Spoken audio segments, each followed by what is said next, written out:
Royapettah doctor Besant ரோட்ல கடை வச்சிருக்கேன். கடைக்கான லைசன்ஸுக்காக அப்ளை பண்ணியிருந்தேன். இந்த முகாமுக்கு வந்து பாருங்க, அங்க வந்து உங்க விஷயங்களை நீங்க கொடுத்தீங்க அப்படின்னு சொன்னா சீக்கிரமா வேலை முடியும் அப்படின்னு சொன்னாங்க.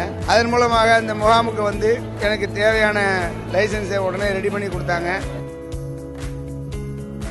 என்னுடைய கோரிக்கை வந்து வீடு கோரி விண்ணப்பம் எழுதி கொடுத்துருக்கு. கூடிய விரைவில் செய்தி வரும்னு சொல்லியிருக்காங்க.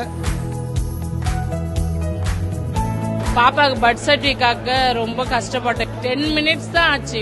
போனோம், ஆதார் கார்டு கொடுத்தோம், பேர் கேட்டாங்க, ஃபார்ம் கொடுத்தாங்க, ஃபில்அப் பண்ண முடிஞ்சிச்சு.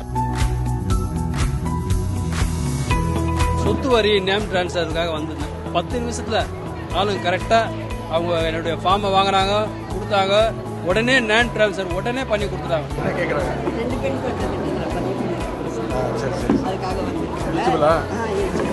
இந்த உரிமையத்துக்கு கொடுக்குறீங்க, இல்லாதப்பட்டவங்களுக்கு ஸ்கூல்ல உதவி பண்றீங்க, ஸ்காலர்ஷிப் கொடுக்குறீங்க, எல்லாமே செய்றீங்க. எங்களுக்கு என்னைக்குமே நாங்க மறக்க மாட்டோம் சார்.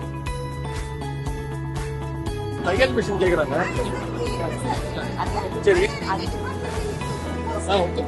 அப்ளை பண்ணிட்டீங்களா? இல்ல சார், எல்லாம் அங்கே கொடுப்போம். 2 விஷயத்துக்காக வந்தேன். என்னோட பாப்பா பர்த் சர்டிஃபிகேட்டுக்காகவும் சுய தொழில் வந்து டெவலப் பண்ணுறதுக்காகவும். நான் ஒரு ஆண்டர்பிரினராக இருக்கேன். ஸோ அதுக்கான வந்து ஒரு நல்ல கிளாரிட்டி வந்து கொடுத்தாங்க. எல்லாருமே நல்லா ரெஸ்பான்சிபிள் பண்ணாங்க.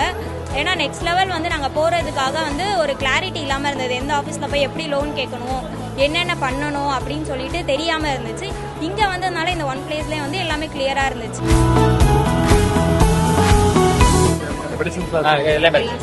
கொடுத்துருக்கீங்களா?